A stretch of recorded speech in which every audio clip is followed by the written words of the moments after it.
What's up, y'all? It's the Winners. We back at it again with another podcast. It's your boy Scoop. I'm Deuce. What's happening? It's Bryce. Today we are comparing different generations. You know, with me, Deuce, and Bryce being millennials, we may look at the world completely different than Generation Z or Gen X. So we're gonna get into it a little bit.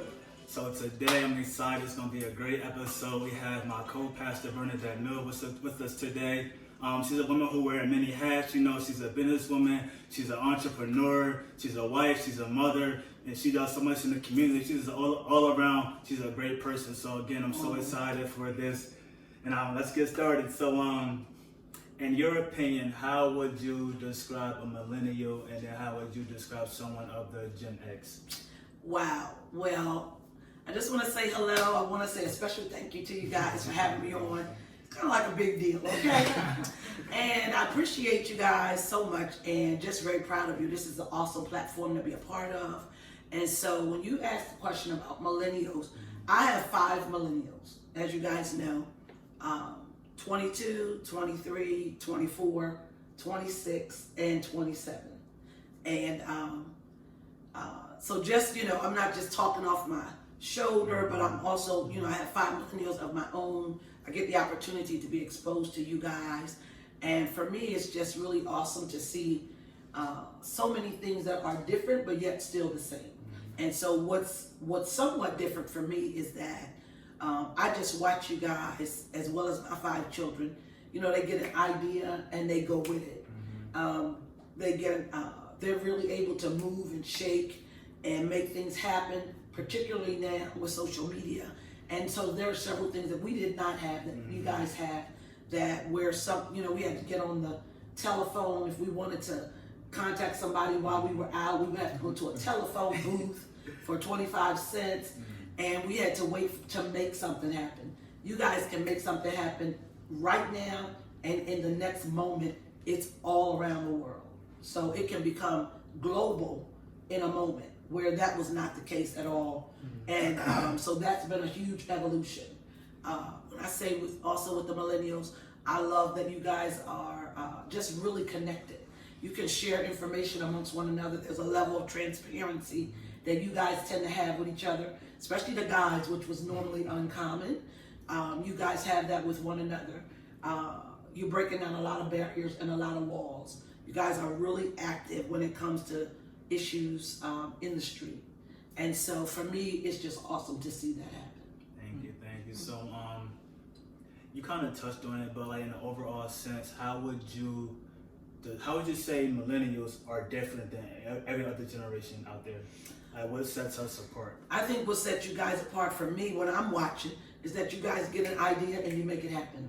Let's just say this podcast. Right. This is cutting edge. People want to go, they have an idea, they go, they make it happen. When I watch my kids, as I said before, they want to develop a business, they make it happen. They're working full time, they see their business moving, I'm going to quit my job. We couldn't do that. Most of the time people stayed at their job for 20 years. It was a big deal to get a state job, stay there for 20 years, and retire at that place. You moved because you may have moved geographically or demographically, but not just because you don't like this job anymore. So those are some things that I think are a great thing, but also it can have its disadvantages depending on understanding the culture. I think, to piggyback off of that too, like when you think about, even with us in the podcast, like our drum was just like, boom, all right, that's cool, let's do it. We didn't even feel like that we needed anything extra. Yeah. And you think about it too, like my dad never got a podcast. It took him a minute to do it. Yeah. Because he was like thinking of, like, he was trying to game plan it. He was trying to make sure he had everything kind of set up for it. He was just like, man, we'll figure it out as we go. We just wanted to get started. So I guess that does go with, we just kind of just up and go. And And sometimes the scenario does not require all the analytics and the research, target analysis and all of that. But the other side of that is, I think where our generation comes in is that sometimes you have a different level of wisdom, sometimes a little bit more weighted, sometimes it can be a little bit more experienced, but sometimes that experience can also be a hindrance because it's taking up too much time for you to do something that you could do in a moment. So I think for me, when the wisdom comes in, it's more like with assessment. Okay, once we've done this, have we assessed how we've, what our outcomes are? Have we gotten a brainstorming team together to say, what could we do better? Let's have some eyes and ears look at this from a generational process. So I think my generation is so used to having to do that piece. Okay. That's the piece that may be able to benefit this generation.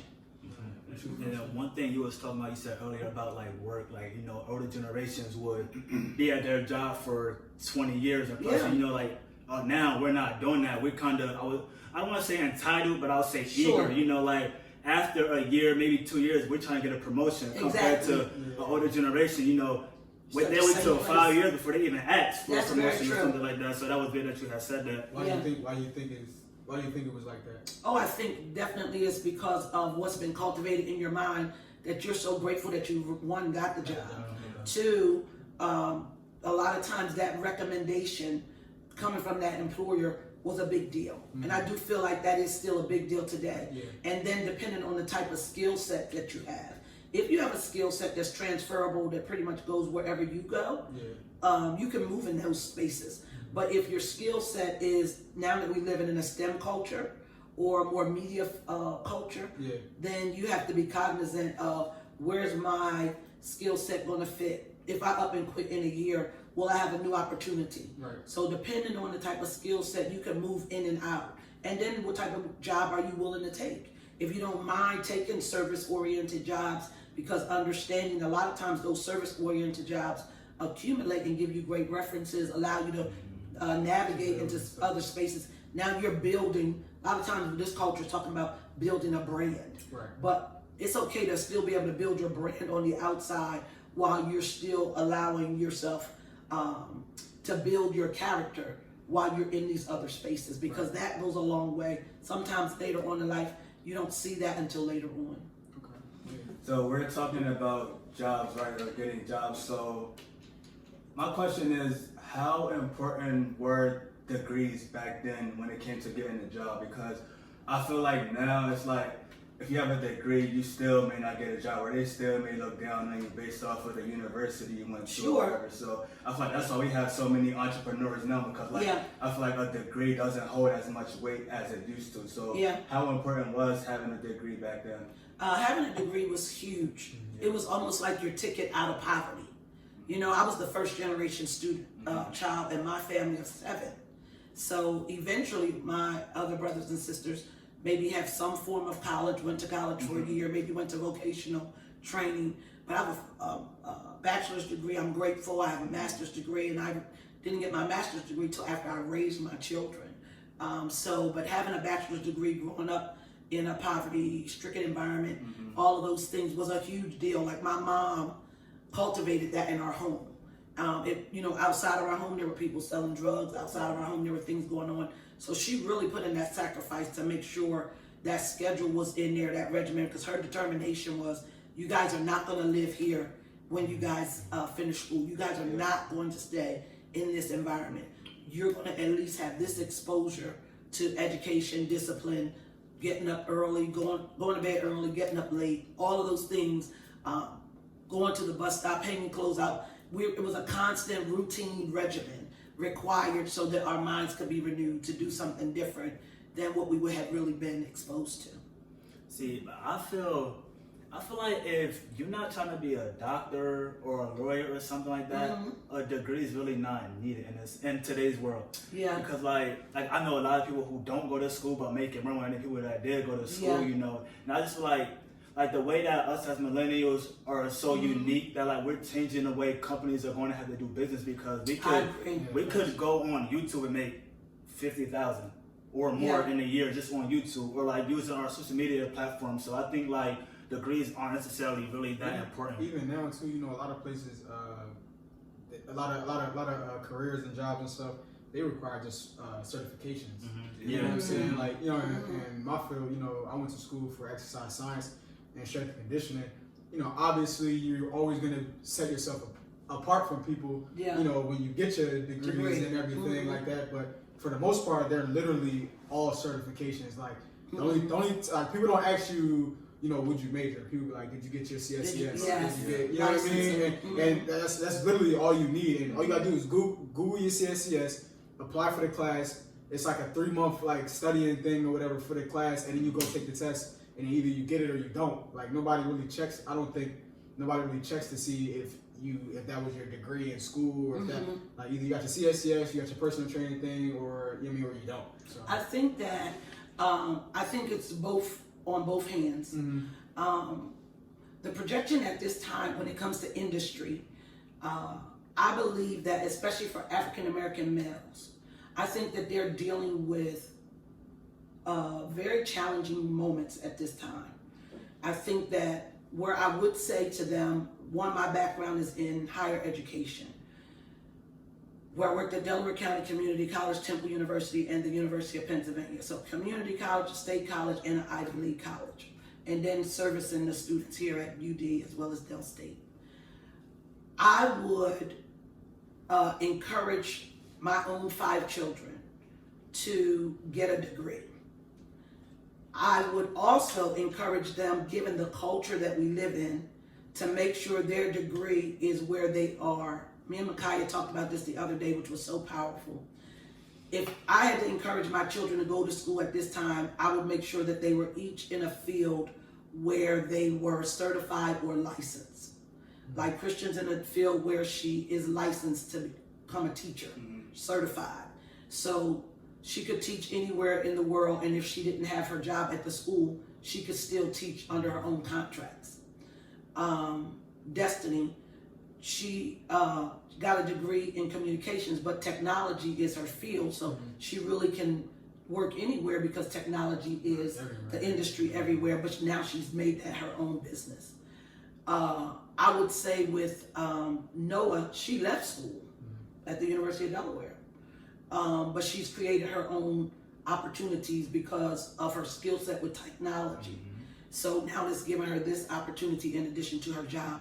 So I think what I would say is, while degrees seem, for me, for African American males, I feel like they have to have 200% more than the average dominating culture because of the way people's mindsets are towards African American males.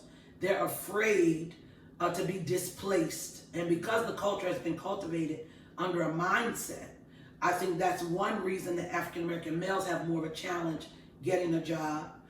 2, I believe that the degrees that African American males go into, those many times those industries by the time they graduate have evolved way faster than when they started. So they may go in as a freshman in social work, in communications, in this or psychology, but not a field that when they come out in 4 years is going to benefit them.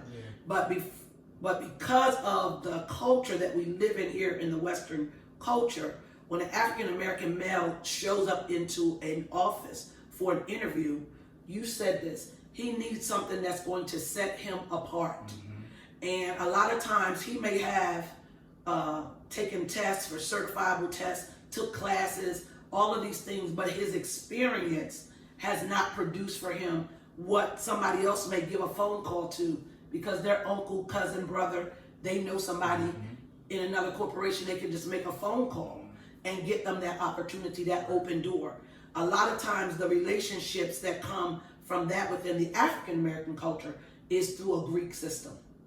So if somebody is Greek affiliate or some type of networking affiliation, so then I'm an Alpha, you're a Kappa, I'm whatever other systems that are in place, and I'm a Sigma, you know what?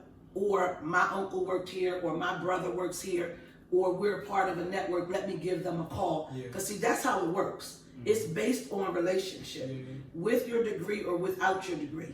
Now here's what happens. I can give you the opportunity, I can give you the open door, but now when you get in the door, see, those phone calls get you in the door.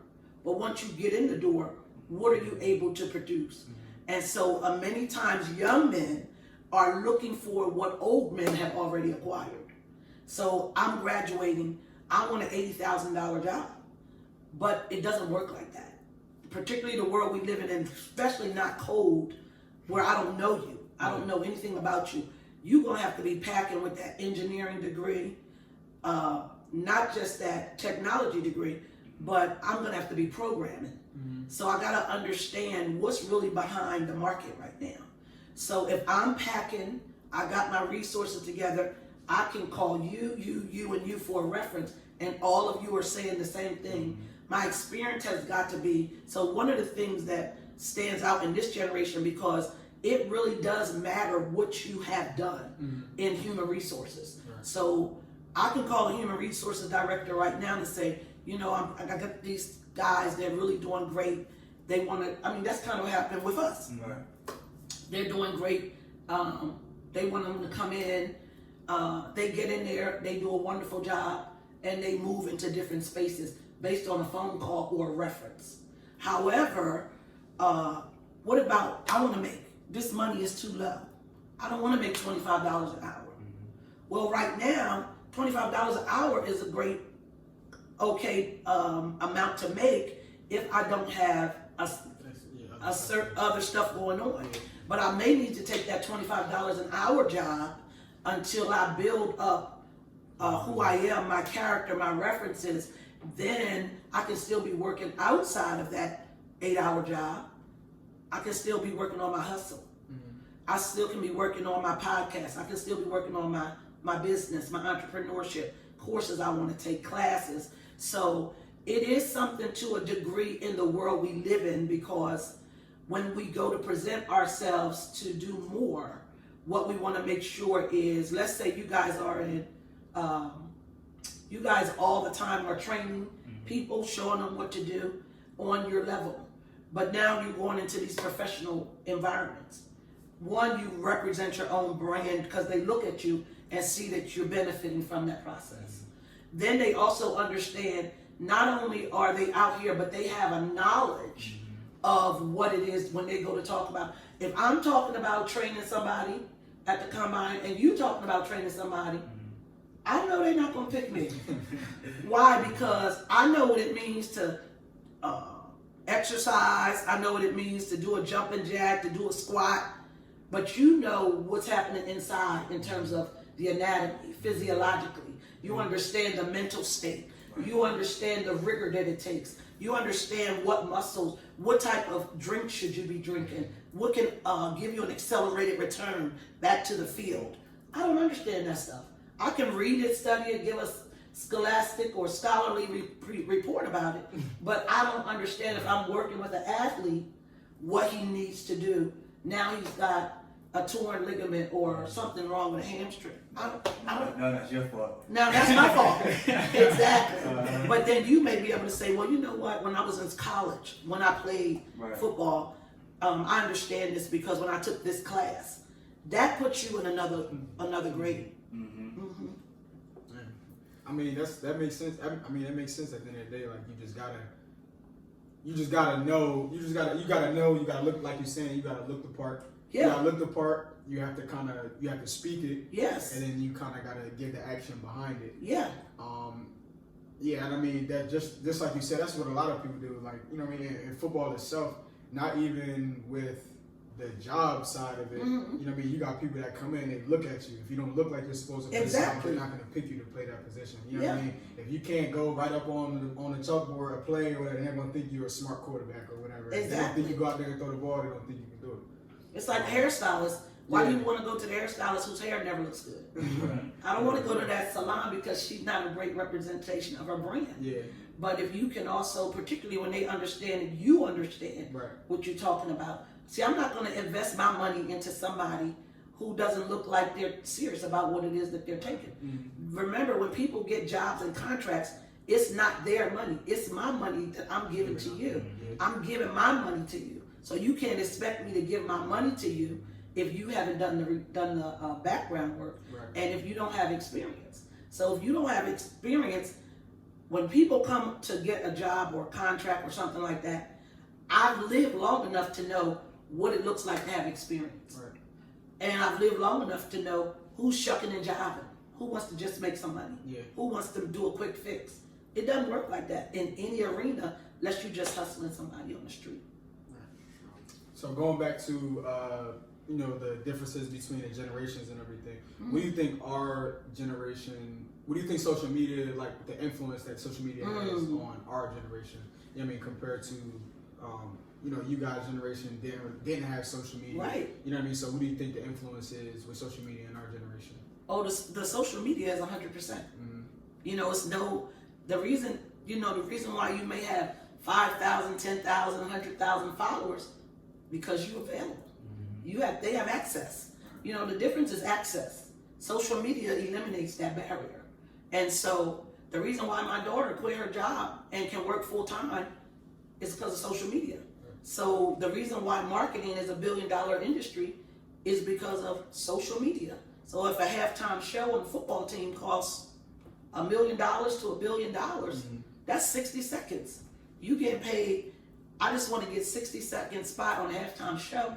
That's the media. So I'm bringing that now to where everybody has access to it, social media. So just think about this platform you guys have. The difference that it has made, because you're being seen more frequently, because you can stop this podcast right now, but somebody else can come look at it in 3 months. Yeah. You couldn't have that opportunity when I was growing up. One, it didn't exist, or it did, but it wasn't available on a national scale. Yeah. So you're constantly having new platforms being presented, and these platforms are now evolving to the point where eventually we're going to have to pay to be on some of these things. Yeah. And so for me, I think the social media is 100% makes a 100% difference. So we really have to be intentional about our social media presence, what type of marketing we're doing, checking out our analytics, going back and saying, okay, how many people watched? What was this demographic? How many more people could I reach if I did it like this? What do I need to tweak? And then get a team around me to say, what did you think about this? And get a real response to those pieces. So I think everything you do, I think, has to do with image. Something you said was like how important marketing is, and then earlier you was talking about how like these black men, they have degrees or they get in these career fields, but then once they graduate school, that field has evolved so much, now they're behind. So I know me and Deuce, when we were trying to figure out what degree in school, we chose business marketing off the rip because we knew what the world was going to be 10, 20, 30 years down the line. Everything's going to be technology based, everything's going to be about networking and having a market itself. So I feel like that was very important, because now look at the world now. Exactly. Look how big social media is now, and we have all the background. We learned about marketing in school, so I think it's very important. Yeah, that's very important to have. And just that you guys are already thinking on that level, that's what we're going to have to cultivate in our children. Right. Yep. So right now we need to be cultivating that with our nieces, our nephews, our children, our grandchildren, helping them to understand that this is real talk. And then for those who maybe missed the moment, utilizing their platform based on whatever path they have chosen. So I didn't take marketing, and let's say I took psychology. Right. Well, then how can your psychology fit on my platform? Right.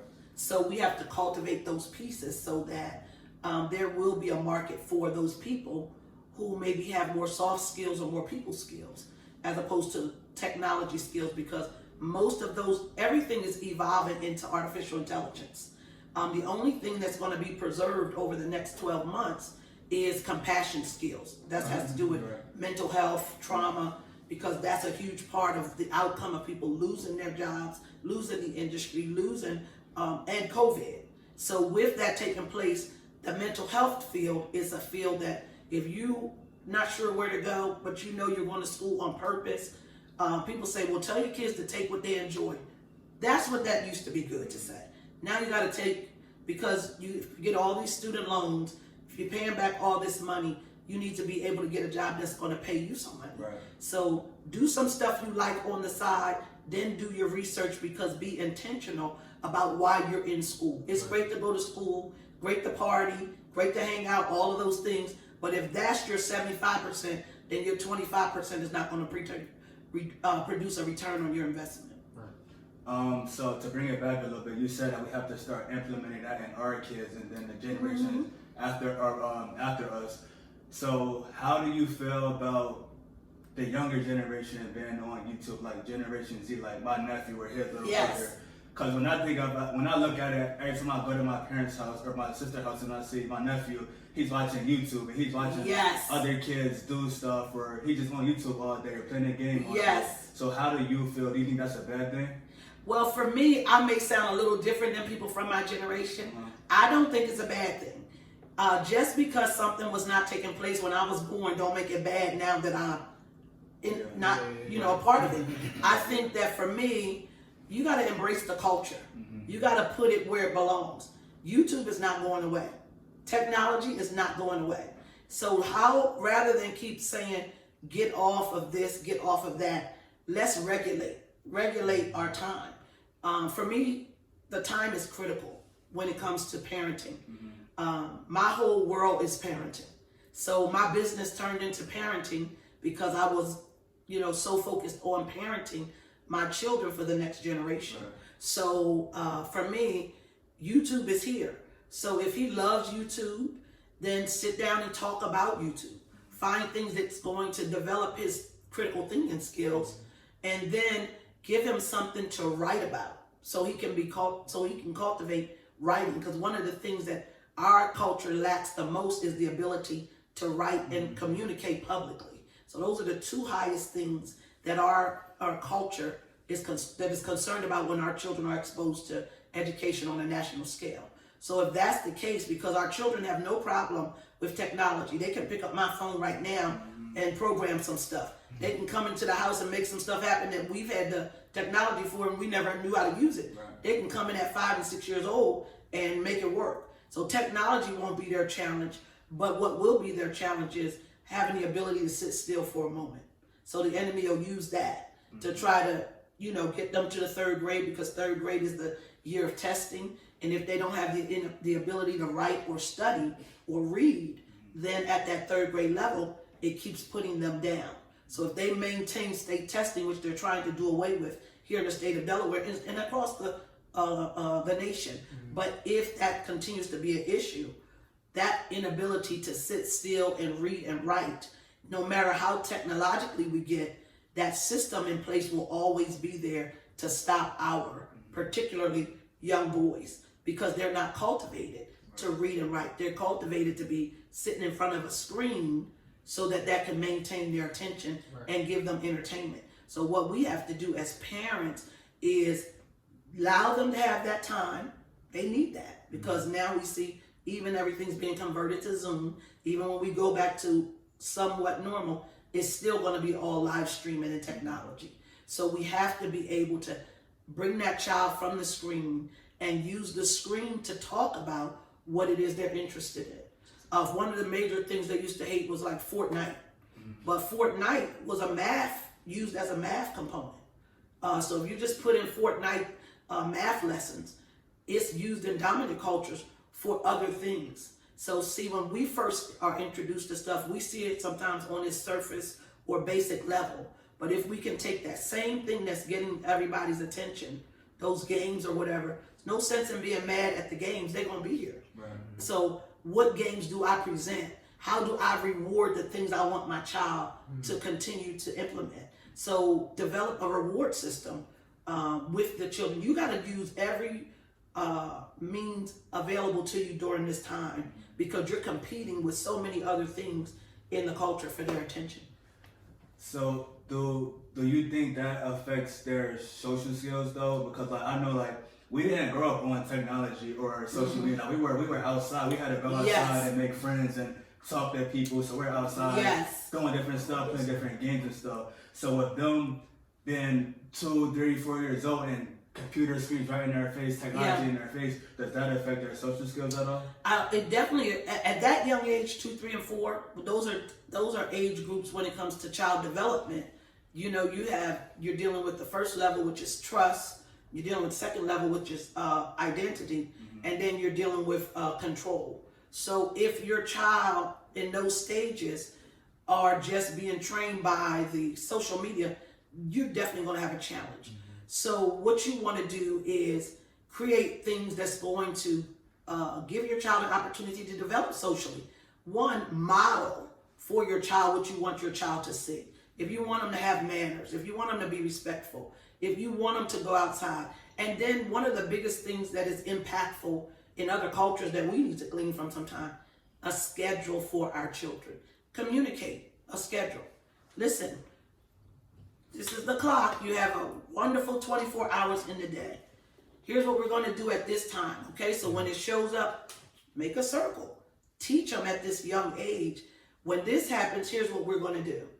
Mommy has to go to work or daddy has to go to work. But when we come home, we want to make sure we celebrate all that you did at school today. That might be another 15 or minutes to a half hour. Right. And so when the biggest thing with children is communication. Not, I'm communicating with my child, but my phone's going off. Okay, mommy will be back in 20 minutes. Right. Not, mommy, she's cooking, so I'll see you. No, I have to have some dedicated time to my child. And that means uninterrupted, nobody else seemingly more of a priority than I am. And then everything that I go to do differently, communicate that first to the child. Children understand way more than we give them credit for. So you have to teach them what you want them to be. And I have to be what I want them to be. I remember so many times I messed up, blew it, wish I could maybe go back and do some things differently as a parent. But now that as that they are adults, sometimes I just say to them, I wish I could have did this differently when you guys were younger. You guys are great at this, but I wish I would have had the opportunity, or I wish I would have taken the opportunity to show you how to do A, B, C, or D.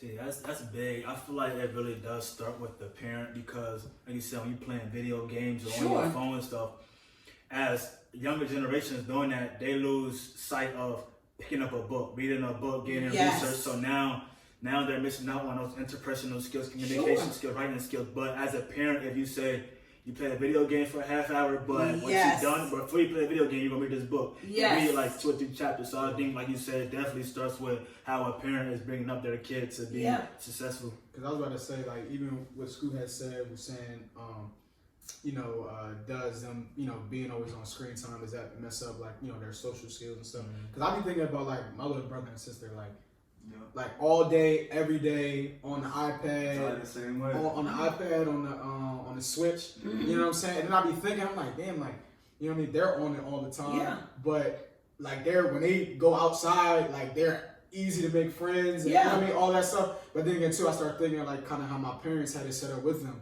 Was like, like one, there's a timer on their iPad, so like they can't use it past a certain time. Right. And then it's like they use their iPads to look up whatever, to do like schoolwork and stuff like that. So like my dad would be like, hey, like, what are you using it for right now? You know what I mean? From this time to this time, you need to be using it for schoolwork. Yeah. You know what I mean? I don't care if you're using it, but use it for, appropriate stuff. Yes. And after you're done, you can do whatever you want with it. So, I mean, I guess it should, obviously not to each his own, but like it depends on how you were brought up and, your system that's placed inside of your house and everything. So, because I work with some of the kids and we're communicating all the time on chats. Yeah. So even though I'm on my iPad, we're chatting amongst others. So sometimes the kids are chatting amongst their friends. Yeah. There's homework assignments. So there are parent controls inside of the systems, but parents have to be accountable. Right. Don't expect the child to be accountable. Because if you're not going to set up the parent controls, the children are not going to do that. And when you talked about the reading, for me, the reading is paramount. Makai can show you, Pastor, he made the kids read all of the time. And then in the summer, they had the opportunity to earn $10 for every book they read. Some read 10 books, some read 2 books, some read 5, but the reading was paramount. Because one of the things that we do understand globally, if you can read, you can go anywhere in the world. But if your inability to read is apparent to other people, they use that as an opportunity to take advantage. So I think that the reading component and the ability to speak like you guys are doing is just vital. And it gives kids a level of confidence because kids are mean. They laugh at you when you can't read. If you don't feel comfortable reading, a lot of times in classes, you become one or two things: a class clown because you don't want to get called on, or you create other disruptions because you can't read, or 2, you become withdrawn and isolated. So a lot of times when we see African American males, in classes and they're quiet, for teachers of other cultures, they think that's a wonderful thing. They think, oh, he's such a great kid because he sits still and he's quiet. They don't know why he's sitting still. They don't know why he's quiet. Yeah. They don't care about that. They care that he's sitting still and he's quiet. But can he read? Can he engage? Can he socialize with other kids? So we want to cultivate that, because that reading gives you a level of confidence otherwise that you wouldn't have. I think that reading is huge too, because like me and Deuce, like you said, you're like Pastor Dave made your kids read books. Yes. But like me and Deuce, we weren't brought up that way. Like we were always out playing sports or doing other activities, so we weren't necessarily we didn't have to read. So over the last 2 years, I really started reading that heavy. Like something I'm trying to do this year is get 12 books in. Wow. So I feel like now that I've been reading, I feel so much more knowledgeable about a whole lot of stuff that I didn't even learn in school. Like now, I see myself holding conversations about stuff that I never learned in school, but I could talk to you about this, I talk to you about that. I know what this word means. I'm using big words that I don't know. Like I read a book and then like I'll see a big word. I'm like, what does this word mean? I look it up, Google it, and then I talk to them and I use that same word. Like, where did you get that from? I gotta start reading. I love it because one of the things that you guys are, for me, just so super powerful is you can tell that you guys are readers. You can tell that, one, you guys are critical thinkers and you want more. You constantly want to learn more. And you're even though you have degrees, for me, you guys are self-educated. You're self-taught and you want to do whatever it is it takes for you to advance. And so when I think about when you say you don't read, but you had to read because the plays that your coaches put up on the chalkboard, you're able to present those. You're able to follow through. And one thing that made you guys great leaders here in the state of Delaware, you could read those plays. Right. You knew how to execute. So you couldn't just come on the field like other people. They might have a street talent, but they didn't have the ability to comprehend. So your comprehension skills were amazing. So just with you having that hunger for reading goes back to your ability to read. Even though you may not have done it growing up, you had the capacity. And that's what's powerful. If you have the capacity, you can do anything. Definitely agree. So do you have any questions for us? We throw all these questions at you. Do you have anything for us? Well, you know what? A big deal for me is family and parenting. One of the things I would love all the time is relationships.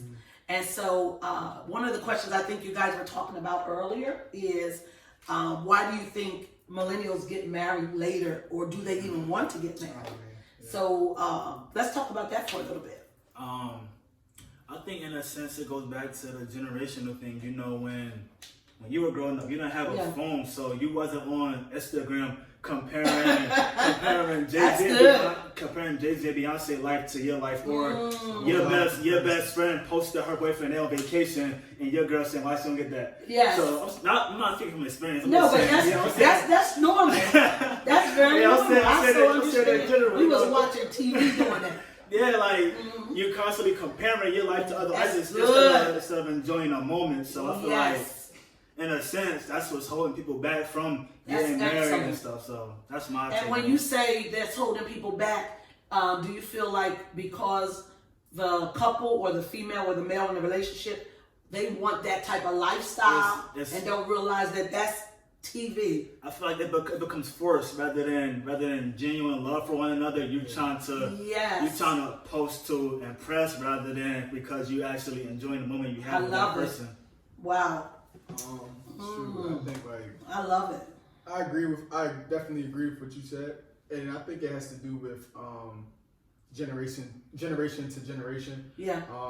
You know, nowadays speaking as a whole, I think people kind of look at, the generations before them and it's like, oh, well, like they're not doing X, Y, and Z. Like, I'm not really pressed to do it. Sure. And then I think just kind of got, I guess you could say like watered down. You know what I mean? As the generations went by, like, I mean, you probably think of like back in the day, people was like, it was the main goal was to start a family. Yes. You know what I mean? A household. You know what I mean? A husband, a provider, a protector. Security and stuff like that. So those kids saw that and it's like, yo, that's what I want. Yeah. You know what I mean? And then like it just kind of, I think it kind of went down to a thing where it wasn't what people wanted anymore. People were just kind of worried about everything, and a lot of it had to do with social media and what people were, chasing after and stuff like that. So do you think that people don't want to get married anymore, have that type of relationships? I don't think it's that people don't want to get married. I just don't think that it's a priority. I think that was people's number one priority back in the days. Like,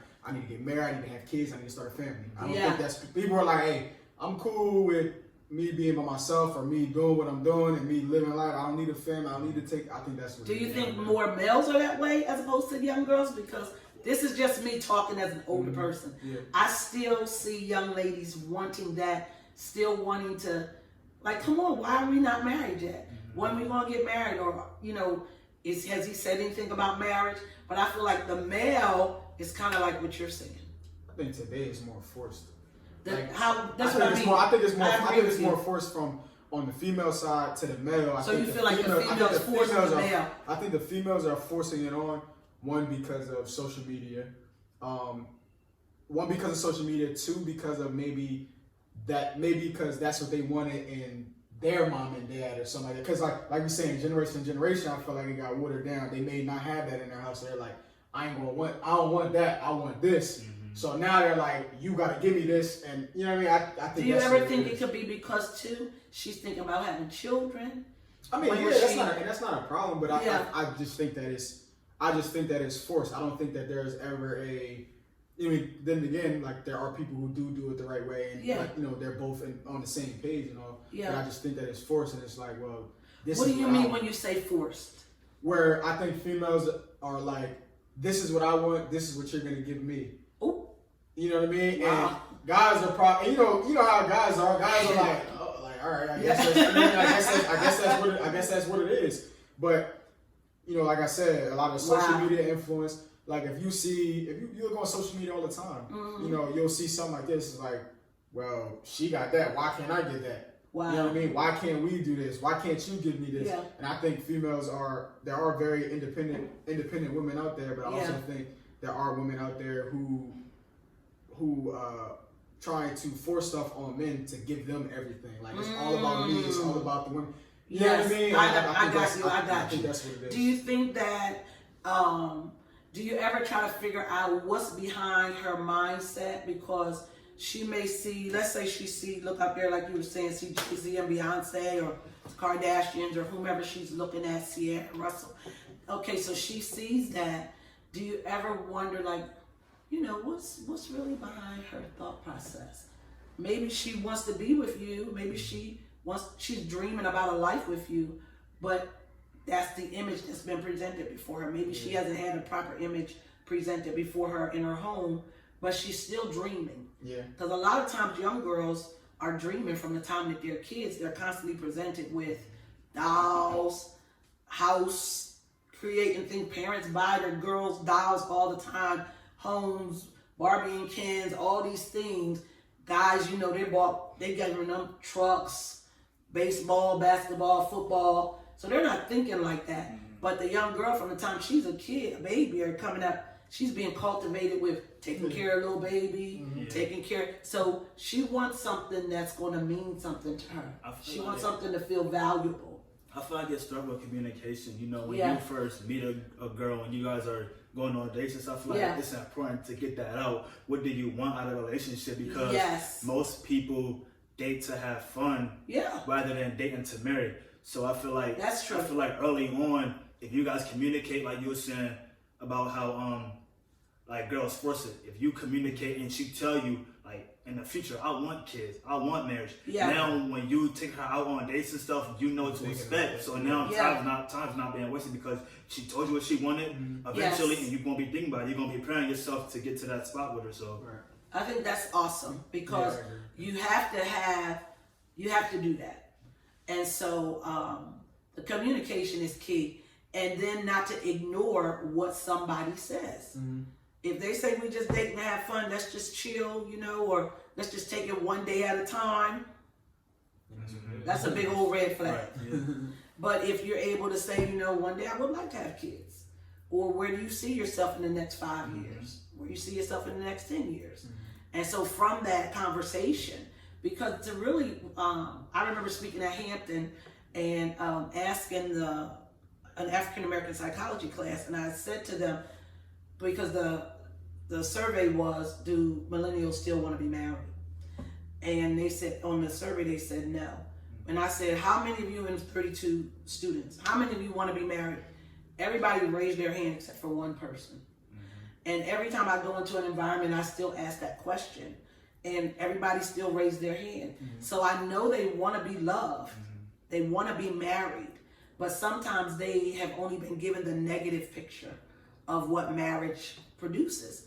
But marriage is amazing. Relationships can be incredible.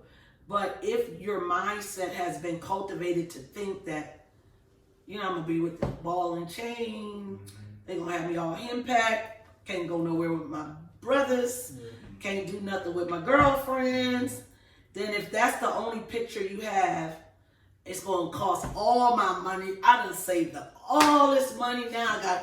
But when you begin to see your relationship as an investment, see your relationship as really making somebody else's life like they could never have imagined on their own, seeing that you're literally bringing their dreams to pass. You're bringing their dreams, they're bringing your dreams, you're doing it together, and you're about to establish a generation that does not exist through your seed. Right.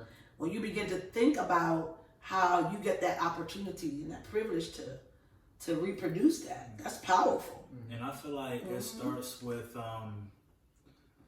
like in a sense like what you see early on, like for example, that kid at Hampton that had his head down, he might have seen the fighting and arguing from his parents. He might have seen divorces and stuff compared to his peer next to him who got two parents, nice family, nice relatives around him. So it's based off of like what you're seeing early on that changes your mind from wanting that. So that's a good analogy, because one of the things we showed in the presentation was Pastor David and I had him come be a part of one of the presentations, and we both shared how he grew up in a single parent home in the projects in the Bennett home in Chester.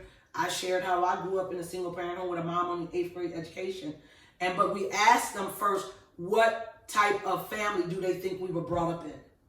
Because they thought, because of how we were with each other, how we had children, but we asked them first, how do you think we were raised? And at that time, our kids was going to Hampton as well. And they said, oh, you probably had this and raised in this environment. Your parents probably went to college, because now you're in college, your children are in college. And I said, what made you think that? And I love the dialogue. And then when we said to them, my mom only had an 8th grade education. My sisters and brothers, we have 4 different fathers in our family. He has just one brother, and he has 2 fathers. Him with a father, his brother with a dad, and a single mom in the public housing. And then, so I said to them, what was different between how we were raised and how we decided to make a difference in our life? See, we both wanted something different than what we saw. And so we had to decide then, how was that going to happen? So for the rest of my life, I could blame that I was raised this way, and so this is how I came out. But a lot of times in families where you have more than one child, you have one child that says, I don't want this, I'm doing something different. And you might have the other child that says, this is my reasoning for being this way. It's a choice. You can go after more if you want more. And so you have to make a decision, because otherwise we'll be left to our environment as our teacher. So you're pro-marriage, I'm sure. I know Pastor David is too. So how would you feel if one of your kids were to come home one day and say, like, marriage is not for me, I don't want to get married, I'm not getting married? Oh, well, you know my kids. They got their own mind. They're going to do kind of whatever they want, I remember the first time that one of our daughters wanted to have sex with, and because we were so used to communicating with them, and one of the things I think our kids helped us understand was that we needed to talk to them about more things that were more worldly than we didn't realize we thought we were. And she sat down with us and said, I would like to go out, but I would like to stay over. I'm not going to come home by my curfew. We were like, okay, how do we handle this? One, we love that she talked to us, came and shared with us. And we were like, well, listen, you live here. We know, you're an adult, but we want you to be able to respect our home, respect our ways. And if you want to go and stay out with a guy, then maybe think about staying with him forever, because we're not going to have you here staying out with a guy. So at that time, while that was like 5 years ago or more, the reality was we had that exchange, but we had to deal with the reality that, wow, our children are getting older. They have their own ideas. Right. They want to do some things different than the way we raised them. So she went out that night. She stayed over. And the next day, we told her we love her, but she couldn't come back home. She had turned in her keys, and I think the pastor turned her phone off. And she couldn't believe that was our response. And we wasn't mad, like no screaming and hollering, no whatever. We shared with you these were your options. Right. If you want to do grown people's things, go create your grown person's life. But if they choose, like today, not to get married, I'm so sure some of them, all of our kids want to be married, probably except for Kaya at a certain time. Probably except for Kaya, and because, one of the things he's like, listen, when I ain't ready for none of that. But the girls, they want to be married. One, they do enjoy, they love what they see with me and their dad. They love that we have fun. They like all of that stuff and they want it to happen. But some of them don't want it to happen no time soon. Because, they're in their zone right now. They making money, they get paid, all of that. That's what I was going to say to answer your question, because I'm 24 and I'm about to get married. Shout out to my beautiful fiance. Yes!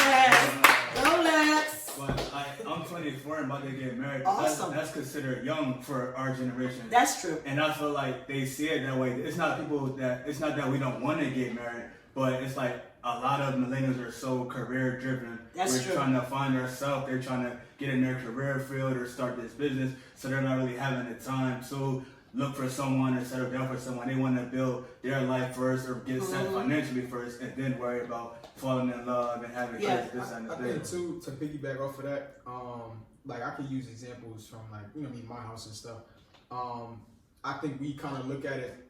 Our generation kind of looks at it too as like we're young and stuff like that. Yeah. I think because of the generations before us, I feel like a lot of the generation before us kind of always wants to be in better positions than they were, right? That's so true. For example, my dad is always like, you're young, go explore, go do this, go do that. Why try to do so much stuff now? Like he had me at 18, about to be 19, right? Yeah. I'm 24 now. I went to school, graduated. I'm doing what I want to do now. I have no responsibilities for real like that. And his thing is like, yo, keep doing that. And don't worry about trying to try to have fun now. That'd be his thing, because he's been through a lot. So his thing is like, he don't want me going through the same stuff that he went through, because at 24 I'm already ahead than where he is. Certainly. You know what I mean? So I think that has to do too with the generation before us, just trying to make sure that we don't fall into the same mistakes and just making sure that we're ready. You know what I mean? You said, they say that a man doesn't mature as early as a female or as early as a woman, and it's like, we take this time to figure out, what we want, what we like, what our red flags, what our what's the word? I can't even think of the word. Love language. Yeah, I love language. So, you're using this time, because you haven't even experienced the world yet, and then now you I want to experience the world with somebody, or live the rest of my life with you. I haven't been to X, Y, and Z. My thing is I haven't traveled enough to be all right, cool, we about to sit down right here and we're gonna start our family right now. It's I haven't even done whatever, especially because you don't want to look back on regrets, and I think that's what generations put on us, where it's you don't want to have regrets. I wish I would have waited to do whatever. So I think some of that is good, but I think the other part of it is, why can't you explore and experience that with the person you love? Having a relationship. When I listen to people when they share that, my question is, let's say you wait till you're 30. Let's just use that as a hypothetical. Yeah. At 30, are you going to now not do anything else because you're married? Right. No. You want to be with somebody who you can enjoy. You can go traveling, but ask yourself, where are you really traveling to right now? No. Are you? Oh, you yes. asked me. I mean, like for football wise, like I'm going to Arizona. So okay, so let's say you're going to Arizona. So let's say every year you go to somewhere in the state. Why can't you do that with your wife? Your wife, you might be playing football. She might be shopping. Yeah. She might be going to a museum. So having a wife in your life is not going to rob you of anything Right. unless you see your wife as a burden or a disadvantage. Right. But when you begin to realize how much time do you need to explore your options, you have to come to a place where you make a decision. What is it that you want to be? What is it that you want to do? And what role are you going to have in the life of a woman? Right. And what role is that woman going to have in your life? Because while men may sometimes mature at a slower rate than women, there are a lot of men who are mature because they've gone through life experiences. They realize what they want. And once they realize that this young lady represents what they've been dreaming about, it's like, listen, let's do this together. Now we got 2 incomes. We got 2 great minds. We can explore some stuff. And we can, look, go to Hawaii, go to Jamaica, go to the Bahamas, go to Aruba. Now I got somebody to do it with. Right. Now I want to have kids. We want to do some stuff. Kids do not cost as much as people make excuses for them to cost. Kids want to be fed and they want to be changed. Then, however much kids cost after that is up to the parent. So a lot of times the rationales that we use for not moving forward is usually based on some other experience that somebody else had. Right. But you can sit here and develop a family just with a young lady if you love her, she loves you, and begin to see, wow, this person is going to invest in my life. What have they produced for my life? And you're going to want, whenever the person comes along, you're going to want to do those things. Yeah, and I feel like it's just all about finding the right person for you. Yeah. Like when Bryce was talking, he was saying, I want to do this, I want to do that, I want to do Yes. that. Compared to me and my girlfriend, is we want to do this, Exactly. we want to do that. So it's more so just you finding the right person you're happy with, and then you Yes. naturally want to do it together. Yeah. And then to piggyback what you were saying, like you want to travel and explore the world like by yourself or whatever. But I'm telling you, like once you find that person you'll be with for the rest of your life and y'all travel, it's so much more better, bro. Yes. Like imagine, like so I went to Aruba, right? I don't know nobody there but Alexa, you feel me? Yes. So for that whole week I talked to nobody but her, you feel me? So we learned stuff that we never knew about each other. We were talking about stuff that we never talked about before, you feel me? So just the experience is so much more different when you're there with your partner rather than just going somewhere with yourself and having a good time. That's powerful. It's just amazing. And it's like you both said, you have to make sure it's somebody you want to share in that experience. And so right now, you sound like you're in a season where I'm doing this by myself. It's working for me. Woohoo! So if that's your experience, enjoy it. Because when the right person comes along, as you said, you know it. Because I know, like my husband, if you're watching, babe, we've been married for 30 years next week. Nice. So, you know, we dated, we were childhood sweethearts, we have fun together, but we want to do everything together. You know, we hang out, we have a date night every week. Sometimes most of our date nights are 24 hours, so we're usually away once a week. But you know, he wants to be with me. You know, he's planning stuff. I'm planning stuff. Sometimes we bump heads because we both trying to plan at the same time. So, you know, we're trying to plan a celebration now for ourselves for being 30 years married, where we want to go. So we was wanting to go to Dubai, and we want to go to here, want to go there. So it's exciting. And I just think that it's nothing like it in the world when you find a person that you're so connected with that you don't want to live without them. So they're having kids slow you guys down from that or no? Oh, definitely. Yeah. The first 2 years, because they were so big, so small, they were such babies. So we could give them to people to watch. So they were 0 to 2. But after that, now they're up. They all in stuff. So we had to adjust. And so those first 2 years came with, I would say, with a different level of ease. After that, it came with challenge. You know, I had kids back to back to back to back. Some were walking, some were still in a stroller, some couldn't walk at the same time. And I also had a lot of help. My mother-in-law was there for me. My sisters were there to help with me. But also Pastor David traveled a lot ministering. And so our lifestyle was much different because I was basically home. Because at that point we had decided that I was going to be home when I had children.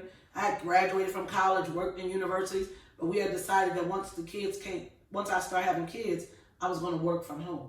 And so at that point I wound up not working at all, just being home raising the kids. And that was an adjustment because, you know, I used to have money to do whatever I wanted to do. But then when that income went away, you know, I always had to ask for money. That was a mindset change because I was very used to being very independent, buying what I like, even though we had our monies set up in one account and then an account set up for household things. It was something that's a big area talking about is finances. That's why we really do push premarital counseling for couples so that they can, you know, talk about things that they might not normally get an opportunity to talk about. Question while you're talking about that. How do you feel about thinking like a guy should be like the provider of the family in every aspect? Or do you think it's to each his own? I definitely think that a guy should be thinking that way. Yeah. But I also think that they need to sit down and lay their cards on the table and be realistic about what they can and cannot do. Right. And then discuss, what do you want to do? Would you like to take, is there bills that we can split up? Are there things that we want to make sure she's taken care of? Because maybe she's bringing in, when I first started working, I made more money than my husband. But at that time, he had already come out the military, saved thousands of dollars, and bought a house and all of those things. So I think that if you're a man and you want to be married, you need to think about the final responsibility falling on you. Yeah. If something happened, God forbid, if you need to go get a second job, go get a second job.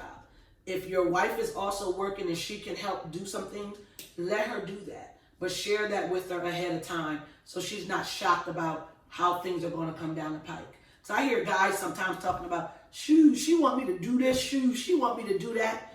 Well, it's only natural that she would think you would do that. But if you have not communicated that you're not going to do that, make that a conversation. Say, here's how I really foresee moving forward. And here's what I would like to see happen once I get in a relationship with someone. I like for us to work together financially, see what you can help do. Maybe you take these bills, I take these bills. Maybe I pay the mortgage, you pay the water, electric, whatever it is that you can help. Because like with David and I, most of the time David, you know, his mindset already was, I'm going to be the provider. But because when I first worked, my finances went to the household account. So it wasn't like, well, Bernadette, you take the water bill, electric. My money already went into the household account.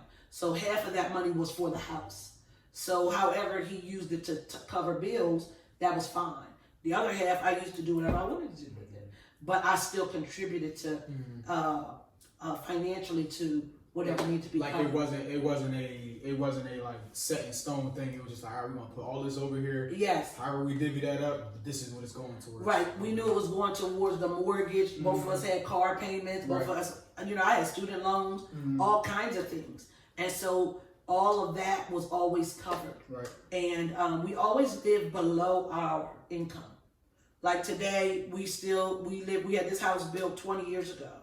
And we built this house on one income, not on both of our incomes.